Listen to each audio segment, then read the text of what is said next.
আসসালামু আলাইকুম প্রিয় শিক্ষার্থীবৃন্দ, সবাইকে আজকে ক্লাসে স্বাগতম জানাচ্ছি।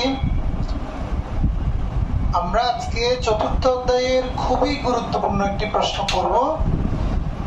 এটা যারা আজকের ক্লাসটা একটু মনোযোগ দিয়ে করবেন, আমি আশা করব তোমরা এটা কখনোই ভুলবে না। যদিও চিত্র প্রশ্ন দেখলে তোমাদের একটু সমস্যা মনে হয়, কিন্তু যারা বুঝবে একদম কোনো কিছু মুখস্থ না করেই খুব ইজিলি এই প্রশ্নটার উত্তর তোমরা দিতে পারবে। তো আশা করি তোমরা মনোযোগ দিবে। আমরা চট্টগ্রাম বোর্ড 2022 সালে এরকম একটা প্রশ্ন এসেছে। প্রশ্নটা হচ্ছে, একটা চিত্র দেয়া থাকবে, এটা হয় পূর্ণ প্রতিযোগিতামূলক বাজারের চিত্র অথবা অপূর্ণ প্রতিযোগিতামূলক বাজারের চিত্র হতে পারে। তো আমি আগে তোমাদেরকে বুঝাই যে কিভাবে আমরা বুঝবো একটা চিত্র এটা পূর্ণ প্রতিযোগিতামূলক বাজারের নাকি অপূর্ণ প্রতিযোগিতামূলক বাজারের।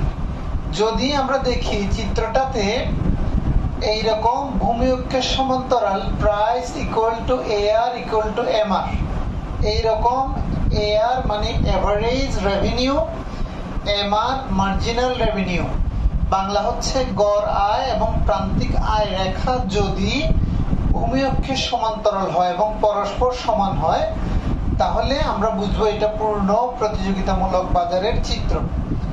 আর যদি AR MR রেখাটা এইরকম ডান দিকে নিম্নগামী হয়, তখন আমরা বুঝবো এটা অপূর্ণ প্রতিযোগিতামূলক বাজারের চিত্র। তাহলে যদি আমাদেরকে একটা চিত্র দেয়া থাকে এবং গ প্রশ্ন হচ্ছে উদ্দীপক থেকে মুনাফা অথবা ক্ষতির পরিমাণ নির্ণয় করো।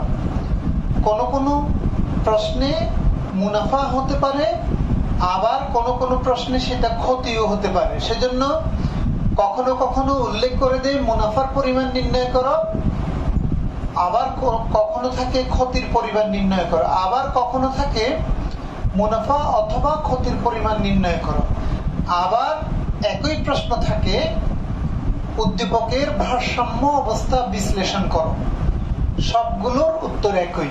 তাহলে আমরা উত্তরটা শুরু করব কিভাবে? আমরা প্রথমে এই পয়েন্টগুলি মুখস্থ করব। খেয়াল রাখো, আমাদের এই মুনাফা অথবা ক্ষতির পরিমাণ নির্ণয়ের জন্য এই কয়েকটা জিনিস দরকার। প্রথমে হচ্ছে আমাদের চিত্র থেকে ভারসাম্য বিন্দু নির্ণয় করতে হবে। ভারসাম্য বিন্দু, ভারসাম্য দাম যেটার প্রতীক P, ভারসাম্য উৎপাদন যেটার প্রতীক Q, মোট আয় যেটার প্রতীক TR। মোট আয় পাবো আমরা দাম গুণ উৎপাদন। আর গড় ব্যয় যেটাকে আমরা প্রতীক AC লিখি, মোট ব্যয় হচ্ছে TC, TCটা আমরা পাবো AC গুণ Q।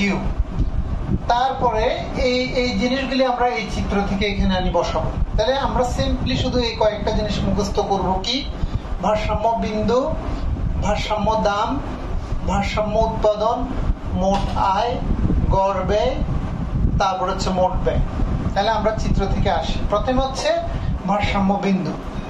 তোমরা খাতা নিয়ে বসলে বেস্ট হবে। ভারসাম্য বিন্দু হচ্ছে, আমার এই হোয়াইট বোর্ডটা আসলে ছোট, সেজন্য আমি এখানে অনেক আনুষঙ্গিক লেখা লিখতে পারছি না, যেটা তোমরা খাতায় লিখে ফেললে মাথায় থাকবে। তাহলে ভারসাম্য বিন্দু কোথায় হবে তোমরা লিখে রাখো, MC এবং MR। MC এবং MR, MC এবং MR যেই বিন্দুতে ছেদ করে, এই MC রেখা এই MR রেখা আমাদের ছেদ করেছে এখানে, এই বিন্দুটা চিত্র অনুযায়ী দেওয়া আছে এই বিন্দু। তাহলে ভারসাম্য বিন্দু কোনটা? MC এবং MR এর ছেদ বিন্দু। কারণ এবার হচ্ছে কি কারণে MC MR এর ছেদ বিন্দুতে ভারসাম্য হয়? উত্তর হচ্ছে ভারসাম্য প্রান্তিক আয় ও প্রান্তিক ব্যয় পদ্ধতিতে ভারসাম্য অর্জনের শর্ত দুইটা। একটা হচ্ছে প্রয়োজনীয় শর্ত, সেটা হচ্ছে MC এবং MR সমান হইতে হবে। তো যেখানে MC রেখা MR রেখাকে ছেদ করে সেখানে MC MR সমান হয়। আর একটা হচ্ছে পর্যাপ্ত শর্ত, যেটা হচ্ছে MC রেখার ঢাল গ্রেটার দেন MR রেখার ঢাল সেটা হয় যদি এমআর রেখাকে এমসি রেখার নিচের দিক থেকে ছেদ করে। সেজন্য এই ই বিন্দুতে ভারসাম্যের প্রয়োজনীয় ও পর্যাপ্ত শর্ত দুটোই পূর্ণ হয়েছে, সেজন্য ই হচ্ছে ভারসাম্য বিন্দু। এই বক্তব্যগুলি আমরা শুধু বোঝার জন্য বলছি, আমরা শুধু লিখবো ভারসাম্য বিন্দু কোথায়, এমসি এবং এমআর যেখানে ছেদ করে। তাহলে আমাদের এখানে আমরা বড় করে লিখলাম ই বিন্দু হচ্ছে আমাদের ভারসাম্য বিন্দু, পেয়ে গেলাম। ভারসাম্য দাম, এবার ভারসাম্য দাম সবসময় আমরা দাম জানবো এ আর রেখা থেকে। প্রশ্নটা কি, দাম কোন রেখা থেকে? উত্তর হচ্ছে দাম জানবো এ আর রেখা থেকে। কি কারণে? কারণ দাম এবং গড় আয় পরস্পর সমান যে কোনো বাজারে, এটা পূর্ণ প্রতিযোগিতামূলক বাজারেও হতে পারে কিংবা একচেটিয়া বাজারেও হতে পারে, অথবা অপূর্ণ প্রতিযোগিতামূলক বাজারেও হতে পারে। যে কোনো বাজারে দাম এবং গড় আয় পরস্পর সমান। সুতরাং আমরা দাম জানবো কোন রেখা থেকে? এ আর রেখা থেকে। দেখো চিত্রে আসো, এইটা হচ্ছে আমাদের ভারসাম্য বিন্দু। এই ভারসাম্য বিন্দুতেই কিন্তু আমাদের এ আর রেখা আছে। এই যে এ আর, এটা এই ভারসাম্য, এই রেখাটা, এই ভূমি অক্ষের সমান্তরাল রেখাটা এ আর রেখাও এম আর রেখাও। তাহলে এই বিন্দুতে আমাদের এ আর আছে। তাহলে দাম জানবো ভারসাম্য বিন্দু থেকে এ আর রেখা বরাবর লম্ব অক্ষে এসে। লম্ব অক্ষে কত পেলাম? 15। তাহলে এটা হচ্ছে 15। এবার যদি একচেটিয়া বাজার হয়, আমরা এ আর এম আর এরকম বলেছিলাম, এমসি এম আর এখানে ছেদ করবে এখানে। তাহলে এখন দেখো, এটা হচ্ছে ই বিন্দু, এখানে কিন্তু আমাদের এটা এম আর রেখা, এটা এ আর রেখা। এখানে কিন্তু আমাদের ই বিন্দুতে এ আর নেই। পূর্ণ প্রতিযোগিতামূলক বাজারে কিন্তু ভারসাম্য বিন্দুতে এ আর রেখাটা আছে। এখানে কিন্তু এই বিন্দুতে এ আর রেখাটা এখানে নেই। তাহলে এ আর রেখাটা আরো উপরে হলে এই উপর থেকে টানতে হবে। তাহলে আমরা পূর্ণ প্রতিযোগিতা হলেও এটা পারবো, একচেটিয়া হলেও পারবো। শুধু ভারসাম্য বিন্দু বলতে এ আর আছে কিনা দেখবো। না থাকলে এ আর যদি উপরে থাকে উপরে যাব, নিচে থাকলে নিচে যাব, গিয়ে সেই বরাবর আমরা লম্ব অক্ষে এসে যে মানটা পাবো সেটা হচ্ছে এ আর বা দাম। তাহলে আমরা ভারসাম্য দাম পেলাম 15। এবার হচ্ছে ভারসাম্য উৎপাদন। ভারসাম্য উৎপাদন হচ্ছে ভারসাম্য বিন্দু হতে ভূমি অক্ষ বরাবর যে মানটা পাবো। ভারসাম্য বিন্দু হতে ভূমি অক্ষ বরাবর যে মানটা পাবো, এখানে পাচ্ছি 20। তাহলে আমরা লিখলাম 20। তাহলে আমরা দুইটা মান পেলাম। এবার আমরা পি এর জায়গায় লিখতেছি 15, কিউ এর জায়গায় লিখতেছি 20। 15 দিয়ে 20 কে গুণ করলে এখানে মান হবে 300। এবার আসবো গড় ব্যয়, এসি।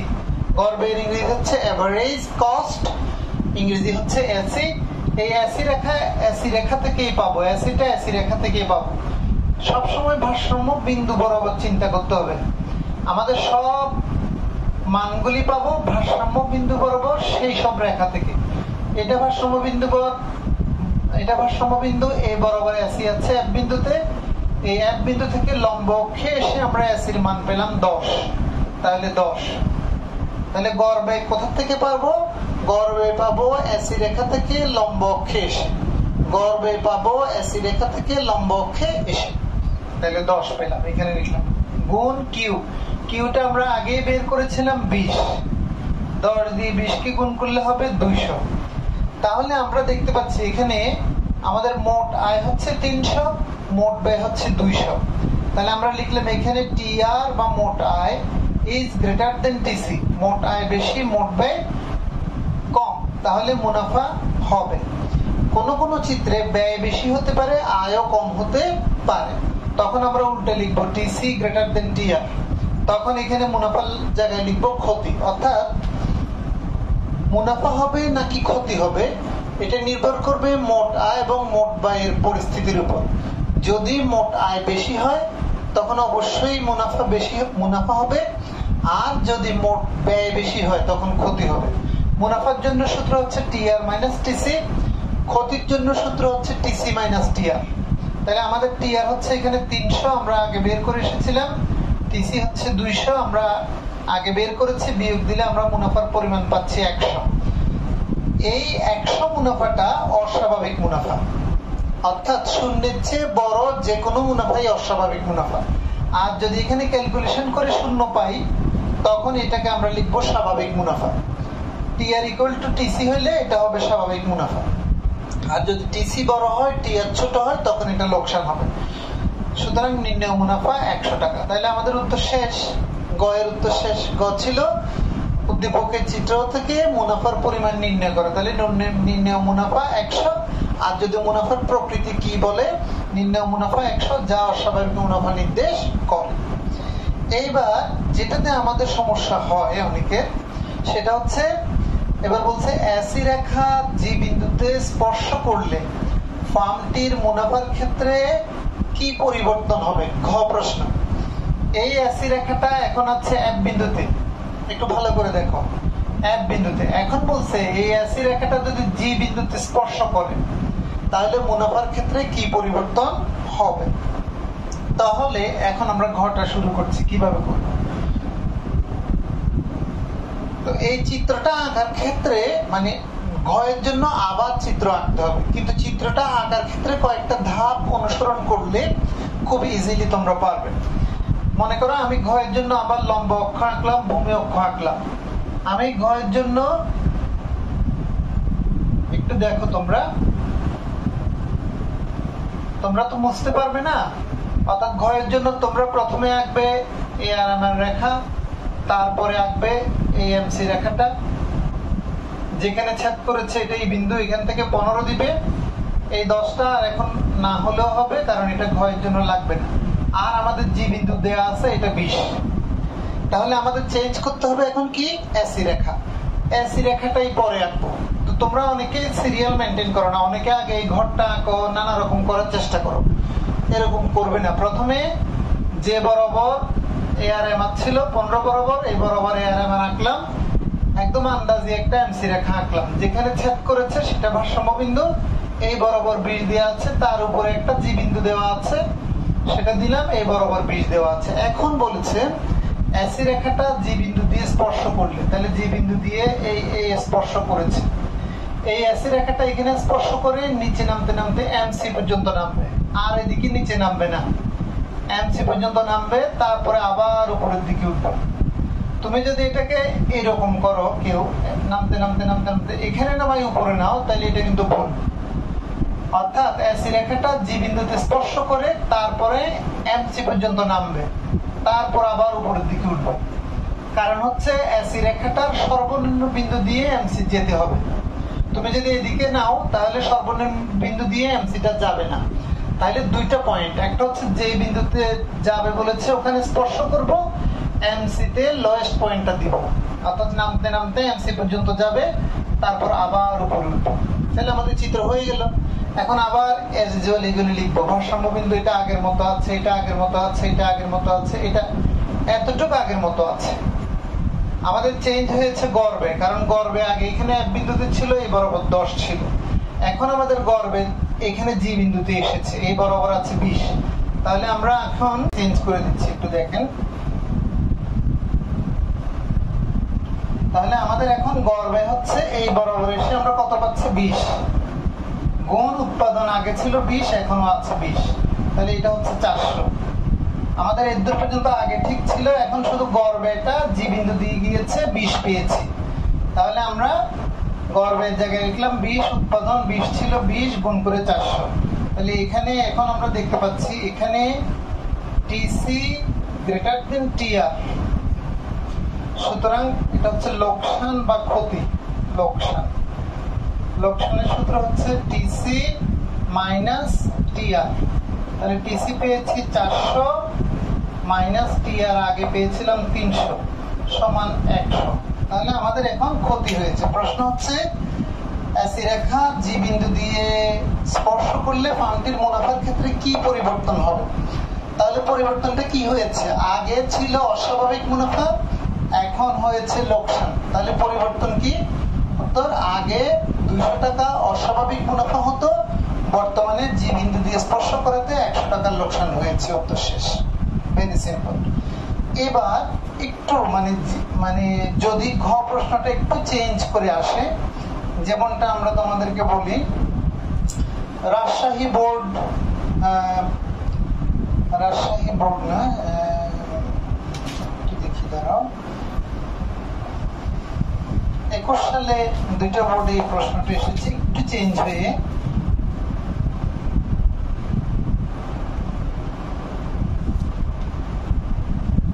হ্যাঁ, এটা হচ্ছে রাজশাহী বোর্ড 21, প্রায় একই ধরনের প্রশ্ন, মানে এইরকম ছিল। ঘতে ছিল উদ্দীপকে ফার্মের গড় ব্যয় 10 টাকা, গড় ব্যয় 10 টাকা বৃদ্ধি পেলে ফার্ম উৎপাদন চালিয়ে যাবে কি?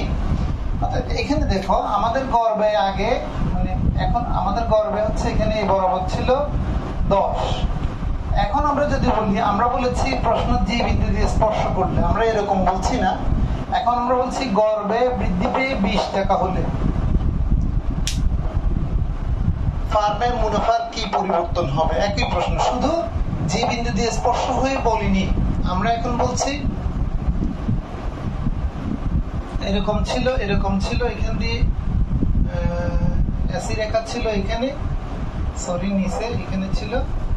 তাহলে এখন গড় ব্যয় ছিল আগে 10 টাকা, এখন বলছি গড় ব্যয় বৃদ্ধি পেয়ে 20 টাকা হলে ফার্মের মুনাফার কি পরিবর্তন হবে? তো খেয়াল করো এখানে জি বিন্দুতে 20 টাকাই ছিল, কিন্তু তাহলে একই কথা। কিন্তু তা একই কথা হলে আমরা উত্তরটা কিভাবে লিখব? যদি প্রশ্নে বলে ফার্মের গড় ব্যয় বৃদ্ধি পেয়ে 20 টাকা হলে মুনাফার কি পরিবর্তন হবে বা ভারসাম্যের কি পরিবর্তন হবে, চিত্রে দেখাও, তাহলে আমরা এখন এই 20 বরাবর এসি আঁকবো, যেটা আগে এঁকেছিলাম। আর যদি চিত্রের সাহায্যে ব্যাখ্যা করা না বলে, তাহলে আমাদের এখানে প্রয়োজন নেই। আমরা শুধু এটুক করে উদ্দীপক অনুযায়ী গড় ব্যয় সমান 20, এখন আগে ছিল 10, গড় ব্যয় 20, এখানে চিত্র আঁকার আর কোনো প্রয়োজন নেই। একই জিনিস আবার এখানে এসে যাবে। আশা করি তোমরা বুঝতে পেরেছ। সবাইকে ধন্যবাদ।